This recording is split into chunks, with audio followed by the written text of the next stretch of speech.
Class 9 আজকের ক্লাসে welcome. আজকে আমরা যেটা আলোচনা করব সেটা হচ্ছে এককবিহীন রাশি পরিমাপ চ্যাপ্টারটা আমাদের চলছে। আজকে আমাদের এপিসোড 2 এককবিহীন রাশি। তার মানে যে সমস্ত রাশি আমরা প্রকাশ করব অথচ আমাদের কোনো একক লাগবে না তাদেরকে আমরা বলবো এককবিহীন রাশি। কি কি ক্ষেত্রে? যেমন আমরা দেখতে পাচ্ছি যে পারমাণবিক গুরুত্ব। পারমাণবিক গুরুত্ব কি রাশিটা? কি রাশিটা হচ্ছে একটি পরমাণুর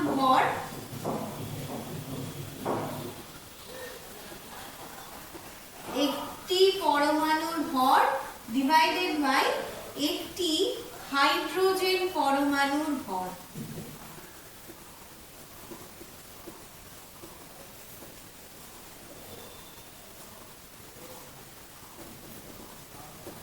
এক্ষেত্রে এটা দুটো সমজাতীয় রাশির অনুপাত। এখানে ভরকে আমরা গ্রাম কিলোগ্রাম যাই প্রকাশ করি, এখানেও আমরা ভরকে গ্রাম কিলোগ্রামে প্রকাশ করব এবং তাহলে গ্রাম বাই গ্রাম দুটো কেটে গিয়ে যেটা হবে একটা আমরা এককবিহীন রাশি পাবো। পারমাণবিক গুরুত্বকে প্রকাশ করার জন্য আমাদের কোনো এককের প্রয়োজন হবে না। আপেক্ষিক গুরুত্ব। আপেক্ষিক গুরুত্ব কি হবে? এক্ষেত্রেও হবে কোন বস্তুর ভর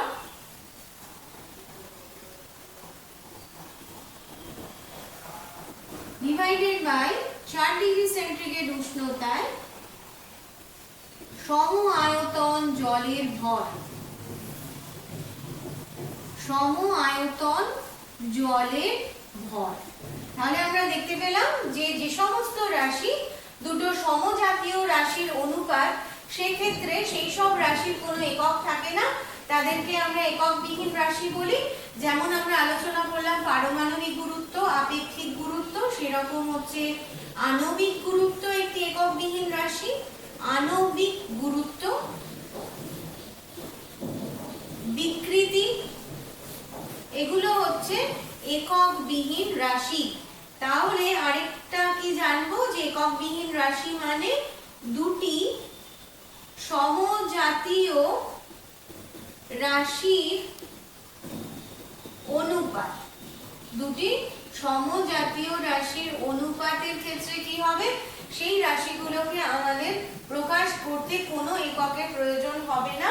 যেমন এই পারমাণবিক গুরুত্ব, আপেক্ষিক গুরুত্ব, আণবিক গুরুত্ব এবং বিকৃতি। এককের প্রতীক ব্যবহারের আন্তর্জাতিক নিয়ম।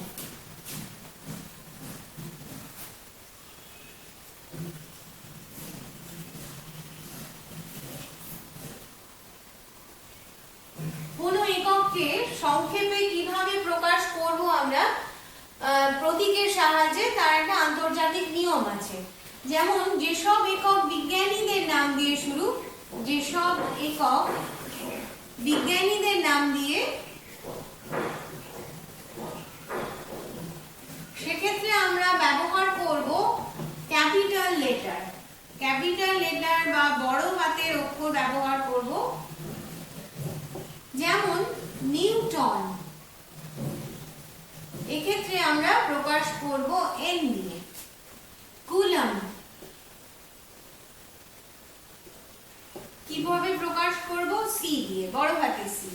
আর বাকি একক যেমন গ্রাম বোঝাতে ছোট হাতের জি, সেকেন্ড বোঝাতে ছোট হাতের এস, কেজি বোঝাতে ছোট হাতের কে, ছোট হাতের জি, এগুলো আমরা ব্যবহার করব।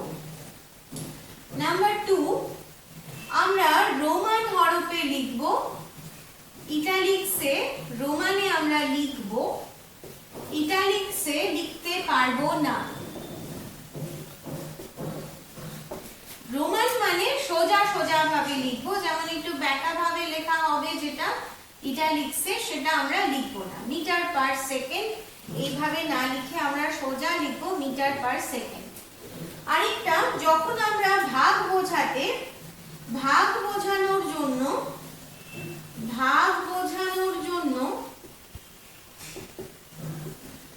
এই যে তির্যক রেখাটা, এটাকে একবারই ব্যবহার করা যাবে, বারবার ব্যবহার করা যাবে না, একবার ব্যবহার করা যাবে, বারবার যাবে না। যেমন আপেক্ষিক তাপ, আপেক্ষিক তাপের একক, আপেক্ষিক তাপের একক কি? আপেক্ষিক তাপের একক joule divided by KG into kelvin. KG kelvin, আমি এই এককটাকে কিন্তু এইভাবে ব্যবহার করতে পারবো না, joule per KG per kelvin এইভাবে আমি লিখতে পারবো না। আমাকে লিখতে হবে joule kilogram inverse K inverse. আমরা কোনো একক লেখার সময় তার মাঝখানে ডট দিতে পারবো না। যেমন আমি সেন্টিমিটার লিখলাম, মাঝে বা শেষে কোথাও ডট দিতে পারবো না, আমাকে লিখতে হবে এরকম সেন্টিমিটার। বহুবচন বোঝানোর জন্য, বহুবচন বোঝাতে প্রতীকের শেষে এস বা ইএস যোগ করা যাবে না, প্রতীকের শেষে এস বা ইএস যোগ করা যাবে না। যেমন আমি 100 কেজি বলতে পারবো, কিন্তু 100 কেজিস বলতে পারবো না, এটা বললে আমার ভুল হয়ে যাবে। আমাকে তখন আমি যদি পুরো এককটা বানান করে লিখি, সেক্ষেত্রে আমি এস বা ইএস ব্যবহার করতে পারবো। যেমন আমি কিলোগ্রাম সেইভাবে লিখতে পারি। 100 ক্যালোরি আমাকে লিখতে হবে বোঝাতে গেলে, আমি যদি এরকম লিখি 100 ক্যালস তাহলে কাটা, আমি আবার যদি এইভাবে লিখি তাহলেও ঠিক হবে RIES ক্যালোরিজ, পুরো বানানটা করে আমি তাতে ইএস যোগ করলাম। এইভাবে আমি আগে একটা নিয়ম বললাম যে আমি সেন্টিমিটার এইভাবে বোঝাবো, এখানেও ডট দিতে পারবো না, C.M এইভাবেও দিতে পারবো না। একটা বাক্য যদি শেষ হয়ে যায় সেক্ষেত্রে আমি একটা সেই বাক্যটা শেষে, যেমন velocity of something is 15 metre per second, এই বাক্যটা শেষ হয়ে গেলে যে ফুল স্টপ দেওয়ার আমি সেটা দিতে পারবো। আর গুণ বোঝানোর ক্ষেত্রে, যদি গুণ বোঝাতে হয় কোনো এককের ক্ষেত্রে, গুণ বোঝাতে সেক্ষেত্রে আমি সেই এককের মাঝখানে একটা ডট ব্যবহার করতে পারবো, বা একক দুটোর মাঝখানে একটু ফাঁক ব্যবহার করতে পারবো। কিছু কিছু ক্ষেত্রে আমাদের ভুল ব্যবহার হয়ে থাকে, যেমন পরম উষ্ণতা। পরম উষ্ণতা বলতে গেলে আমরা কি বলবো? আমরা এইরকম 300 ডিগ্রি কেলভিন বলবো না, এটা ভুল। আমরা বলবো 300 কেলভিন, ডিগ্রি ব্যবহার করবো না। আরেকটা সিসি, সিসি মানে cubic centimetre, cubic centimetre, centimetre এইভাবে আমি কিউবিক সেন্টিমিটারে কেন সিসি বলা হয়, এই একটা সি এই একটা সি দিয়ে সিসি বলা হয়, কিন্তু এটা ভুল। আমাদেরকে বলতে হবে কিউবিক সেন্টিমিটার বা সেন্টিমিটার কিউব। স্কোয়ার সেন্টিমিটারের ক্ষেত্রেও একই রকম, এইভাবে শর্টকাটে স্কোয়ার সেন্টিমিটার করা হয়, SQUARE স্কোয়ার সেন্টিমিটার। এক্ষেত্রে আমাকে বলতে হবে সেন্টিমিটার স্কোয়ার, এটা কিন্তু ভুল। স্কোয়ার সেন্টিমিটারকে আমি এরকম শর্টকাটে ব্যবহার করতে পারবো না। আরেকটা ভুল আমরা বলি SEC মানে সেকেন্ড, এটাও ভুল। আমাকে বলতে হবে এস, ছোট হাতের এস দিয়ে আমরা সেকেন্ডকে প্রকাশ করি। এসআই পদ্ধতিতে দৈর্ঘ্যের একক মিটার। মিটারের সংজ্ঞা কিরকম?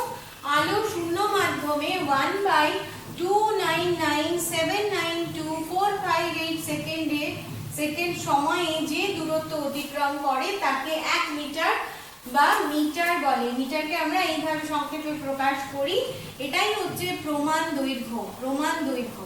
তাহলে এসআই পদ্ধতিতে দৈর্ঘ্যের একক মিটার, মিটারের সংজ্ঞা আলো শূন্য মাধ্যমে 1/299,792,458 সেকেন্ড সময়ে যে দূরত্ব অতিক্রম করে তাকে 1 মিটার বলে।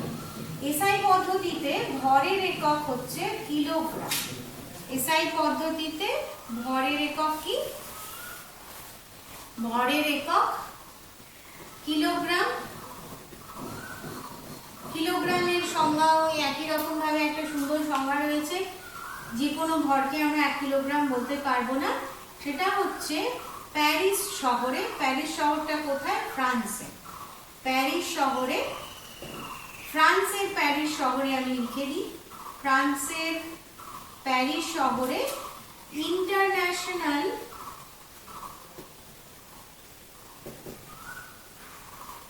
Bureau of weights and measures এর অফিসে দপ্তরে প্ল্যাটিনাম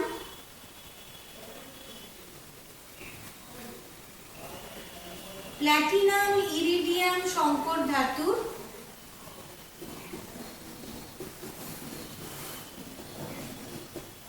একটা নিরেট চোঙের ভরকে 1 কিলোগ্রাম বলে।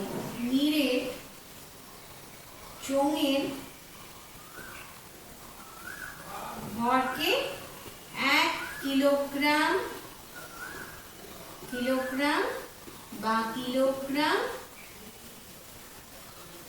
বা কেজি বলে। এটাই হচ্ছে ভরের প্রমাণ মান। তাহলে এটা হচ্ছে প্রমাণ ভর। প্রমাণ ভর কত? 1 কিলোগ্রাম প্রমাণ ভর এটা। আর এই যে 1 কিলোগ্রামের 1 কেজি এর 1000 ভাগের 1 ভাগকে বলা হচ্ছে 1 গ্রাম। সিজিএস এবং এসআই পদ্ধতিতে সময়ের একক সেকেন্ড। 1 সেকেন্ড আমরা কাকে বলবো? সিজিয়াম একটা ক্ষার ধাতু, তার 133 সিজিয়াম 133 পরমাণুর একটি নির্দিষ্ট তরঙ্গদৈর্ঘ্যের বিকিরণ যে সময়ে 91926317770 বার পূর্ণ কম্পন সম্পন্ন করে তাকে 1 সেকেন্ড বা এস বলে, ছোট হাতের এস বলে। এটাই সময়ের প্রমাণ মান। সময়ের প্রমাণ মান। আজকের ক্লাস এই পর্যন্তই। সবাই মন দিয়ে ভিডিওগুলো দেখতে থাকো।